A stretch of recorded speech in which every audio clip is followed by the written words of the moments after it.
Mikhail Gorbachev has passed away at the age of 91. And there was, actually I printed it, and if you could grab that out of the printer, Sean, I'd really appreciate it, because I already deleted it on my computer. There's a tweet running around about Gorbachev, as what he did with the Soviet Union and all this kind of stuff. He was, quite literally the last leader of the Soviet Union. Thank you. And, this guy tweeted, Gorbachev died. His legacy, Russia's GDP dropped by 40%, real wages halved, poverty ballooned by 2.2 million in 87-88 to 66 million in 93-95. Millions died under the brutal regime of privatization and shock therapy. 500,000 women were trafficked into sexual slavery. All that stuff happened. But none of it happened because of Gorbachev. and this is just what's so shocking to me. Gorbachev dissolved essentially the Soviet Union. And, and he did it because he wanted to turn Russia, the new Russia, the post-Soviet Union Russia, into Sweden. And no, I'm not exaggerating.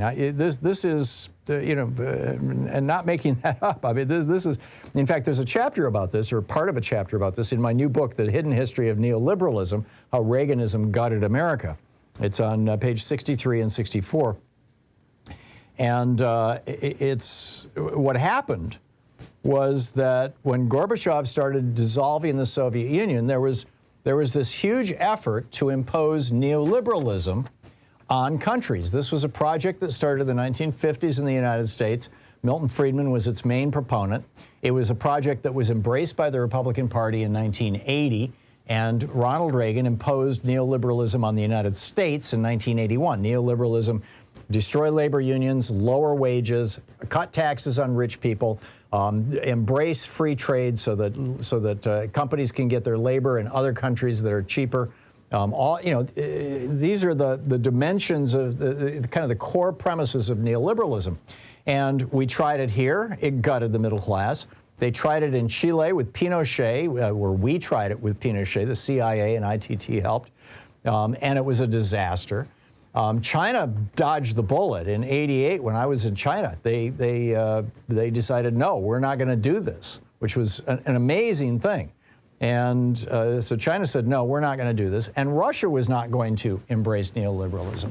Gorbachev literally said he wanted to reshape Russia along the lines of Sweden. He wanted and he thought it was a logical transition out of communism. In communism, everybody had health care, everybody had housing, there was a complete and comprehensive social safety net. And he's saying, no, let's bring in capitalism. But let's maintain a strong social safety net. Let's do it like Sweden. And who blew that up in 1991? George Herbert Walker Bush. G.H.W. Bush was completely committed to neoliberalism, to this ideology of free trade and all this other BS that goes with it. And he got together with the International Monetary Fund in order to make this transition out of the Soviet Union and into an independent state of Russia. They needed loans. They needed international loans. And George Herbert Walker Bush and the IMF basically went to Gorbachev and then later to Yeltsin. Actually, most of this happened under Yeltsin. It didn't even happen under Gorbachev. Gorbachev was out of there when this happened. This was during the reign of Yeltsin. And I was in Russia during that time. I was working in Kaliningrad occasionally, and with the International Relief Project that I work with. And at that time, they said, if you want these loans, you are going to have to embrace neoliberalism. You're going to have to undergo what they referred to then as shock therapy. And that shock therapy, that neoliberal shock therapy, was what has turned Russia into an autocratic oligarchic state. Because neoliberalism always produces oligarchy. It has here in the United States. The Supreme Court embraced neoliberalism with the Citizens United ruling and the ones that preceded it.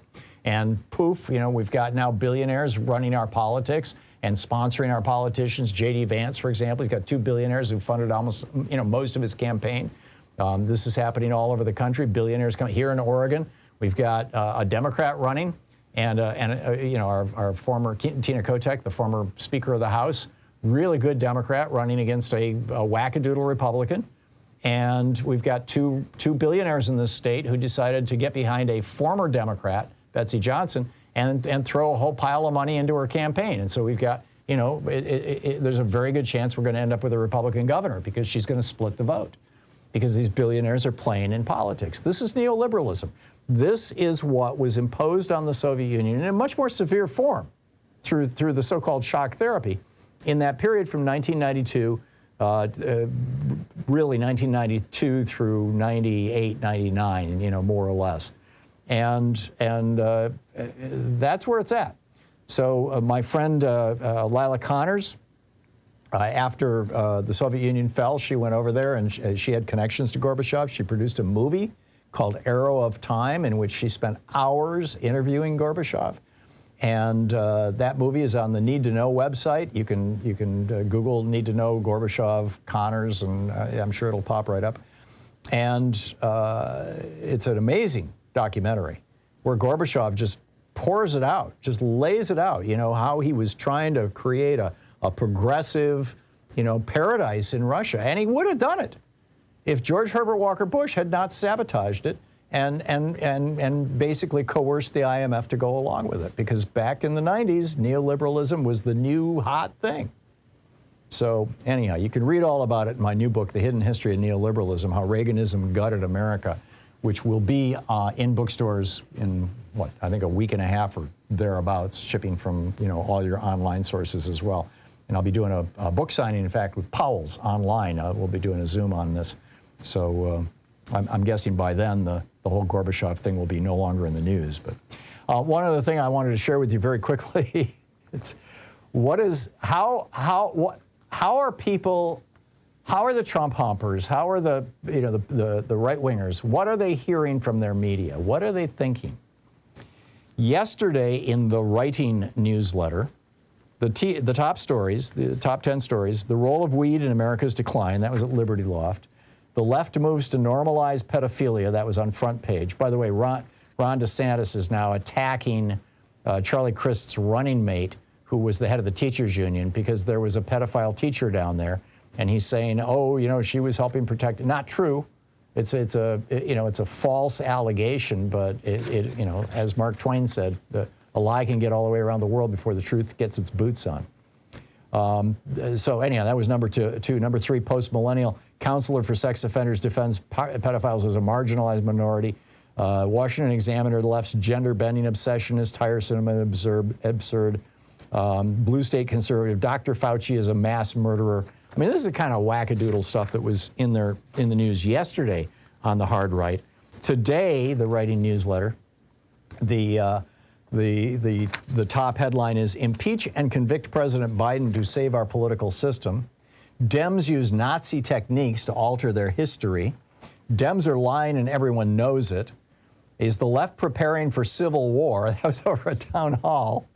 DOJ releases supposedly damning photo in late night filing. And the left's effort to reshape Arizona's election laws has failed. And New York Times continues its long history of covering for commies with Gorbachev obit. Right. Give me a break.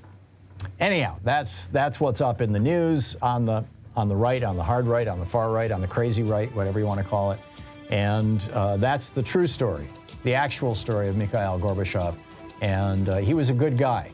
And he really, had he succeeded, had he not been frustrated in his efforts by George Herbert Walker Bush, Russia probably would have joined the European Union and would have been a good neighbor. And Putin never would have had power.